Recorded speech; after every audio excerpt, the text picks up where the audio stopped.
뉴스 읽어드립니다. 오늘의 뉴스를 10분 만에 정리해드립니다. 오늘은 2024년 7월 19일 금요일입니다. 미국과 한국의 주요 뉴스를 읽어드립니다.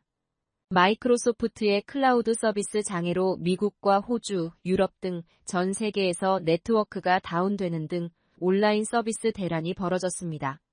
한 사이버 보안 회사의 업데이트가 이번 대란을 초래했다는 지적이 나오는 가운데 항공편 결항과 생방송 차질 등 혼란이 이어지고 있습니다. 항공과 방송사 등 전 세계 IT 시스템을 마비시킨 원인으로 글로벌 사이버 보안 업체 크라우드 스트라이크의 프로그램이 지목됐습니다. 로이터 통신은 크라우드 스트라이크가 펠컨 센서를 업데이트하다가 시스템 충돌이 나타난 것 같다면서 특히 윈도우 10을 사용하는 기업과 조직에 영향이 매우 컸다고 보도했습니다. 이날 벌어진 IT 시스템 먹통 사태로 전 세계 곳곳에서 혼란이 발생했습니다. 미국에서는 아메리칸 항공과 델타 항공, 유나이티드 항공, 얼리전트 항공 등 미국의 여러 항공사는 지연 사태를 겪었습니다. 도널드 트럼프 공화당 대선 후보가 어제 대선 후보 지명을 공식 수락하며 2016년, 2020년에 이은 세 번째 대선 도전에 나섰습니다.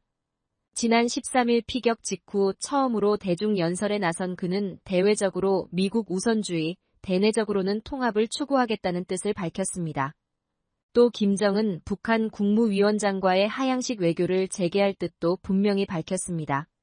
트럼프 후보는 위스콘신주 밀워키에서 열린 2024 공화당 전당대회 마지막 날인 어제 93분간의 대선 후보 수락 연설을 통해 4개월 후 대선에서 승리를 거두고 역사상 가장 위대한 4년을 시작할 것이라며 미국을 가장 위대한 나라로 만들자고 외쳤습니다.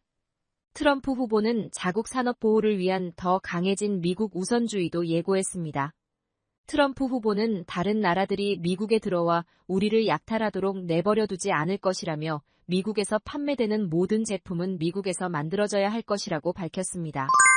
조 바이든 대통령에 대한 민주당 대선 후보 사퇴 여론이 더욱 거세지고 있습니다. 특히 버락 오바마 전 대통령, 낸시 펠로시 하원 의장, 척 슈머 민주당 상원 원내대표 등 당의 고위 인사가 모두 바이든 대통령의 재선 도전 사퇴를 촉구하고 있습니다. 이는 바이든 대통령이 대선 레이스를 완주하면 11월 5일 대선과 같은 날 치러지는 상하원 선거에서도 패할 수 있다는 불안감 때문으로 풀이됩니다. 현재 민주당은 상원 다수당, 공화당은 하원 다수당입니다. 대선 패배 가능성이 제기되는 상황에서 상원 다수당 지위까지 공화당에 넘겨주면 행정부와 입법부 권력을 모두 상실하게 됩니다. 이를 막기 위해서라도 바이든 대통령이 서둘러 사퇴를 결심해야 한다는 목소리가 나오고 있습니다. 일각에서는 코로나19에 감염돼 델라웨어주 자택에 머물고 있는 바이든 대통령이 사퇴를 숙고 중이며 이번 주말이 분수령이 될 수 있다는 전망이 제기되고 있습니다.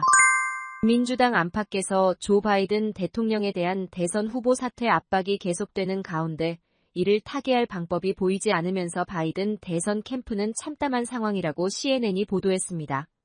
CNN은 현재 캠프 분위기가 매우 암담하고 혼란스럽다고 전했습니다.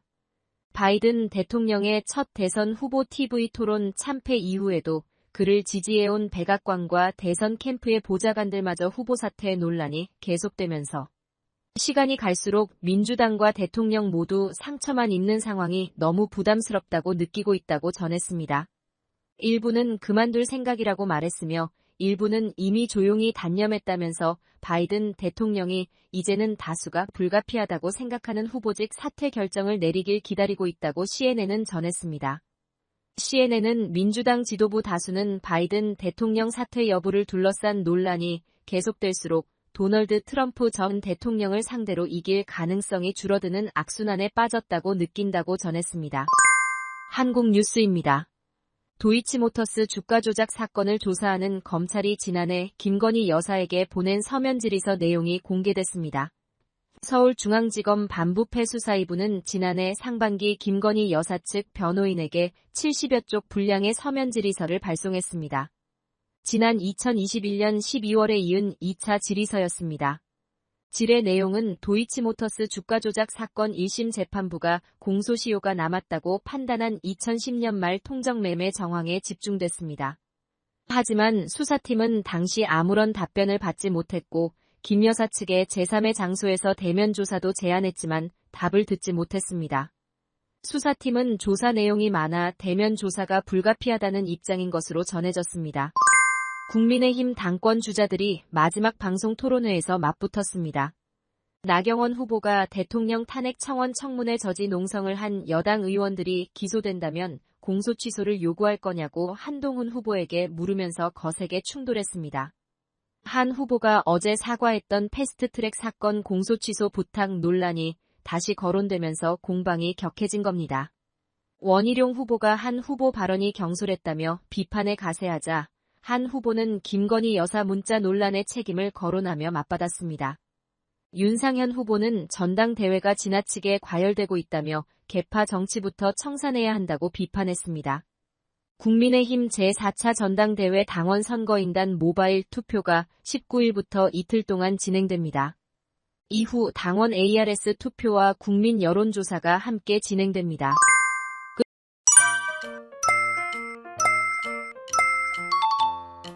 끝으로 날씨입니다. 남부 캘리포니아 주말엔 폭염 예상됩니다. LA와 오렌지 카운티는 낮 최고 기온은 89도, 밤 최저 기온은 65도 예상됩니다. 벨리와 인랜드 엠파이어 지역 낮 최고 기온은 100도, 밤 최저 기온은 66도 전망됩니다. 해안가 지역은 낮 최고 기온 77도, 밤 최저 기온 66도 예상됩니다.